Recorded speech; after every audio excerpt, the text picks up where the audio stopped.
This is Roger Struckoff with Syscon TV at Cloud Expo East in New York in 2014.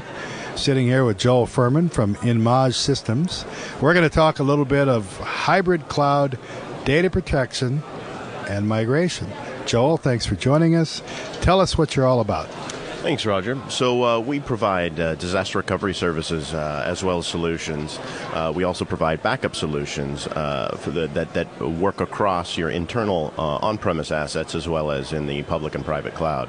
So you're able to take something from a hypervisor, let's say VMware or Microsoft Hyper-V, and then push that into the cloud. You can also take a physical asset and push that into the public or private cloud. We'll handle all the re-networking and changing of the hypervisor if need be. For example, if you wanted to take a VMware virtual machine and put that into Azure, we'll automatically change that into a Hyper-V virtual machine and push that into Azure. Likewise, we can go in between clouds as well. For example, we could go from Amazon Web Services and take an asset from there and push that into Azure. Now, if somebody wants to do that, is that something you're recommending to them? What would be their reason for wanting to do that migration, or is that something you're not really concerned about? Why? No. So I think there's a few reasons they'd want to do that. So first and foremost, the data protection aspect of our product. When you push an asset into the cloud, you can then leverage the cloud for disaster recovery. So if you have a web server, for example, on-premise that you also want to push into the cloud, you could do so with our solution, and then if need be, actually run it in the cloud in the event of a disaster. Another use case would be, let's say, dev test.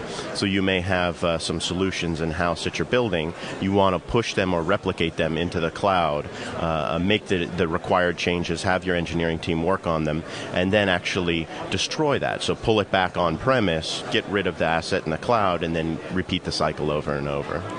Does size matter? I mean, what sort of size projects, I guess, you were involved in? Yeah. So it depends on which aspect of the product you're talking about. So we have very large Fortune 15 customers who leverage us for data protection and specifically disaster recovery. However, if you're talking about specific, public or private cloud implementations, that's really going to depend on the public or private cloud provider. So with Microsoft Azure, for example, you have a certain number of templates. So they have like A7 and A2, and so the assets that you'd be able to move into the cloud would be controlled by the performance of the cloud, the size of the asset, the compatibility, etc. So it's less of an issue with us and more of an issue with the cloud provider. Right, and how much hand-holding is there? This is complex stuff.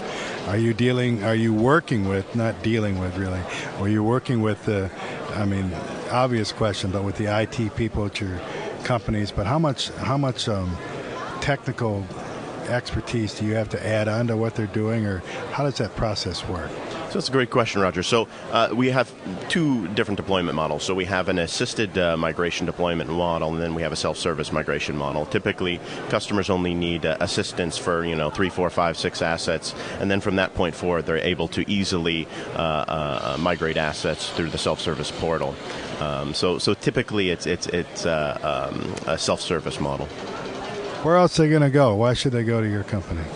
Why should they go to our company? So we're the only company really that can take the entire asset and push it anywhere. So you'll see other companies out there that may be able to address a very finite use case, like let's say only taking a VMware hypervisor and pushing that to Amazon Web Services for one or two specific use cases.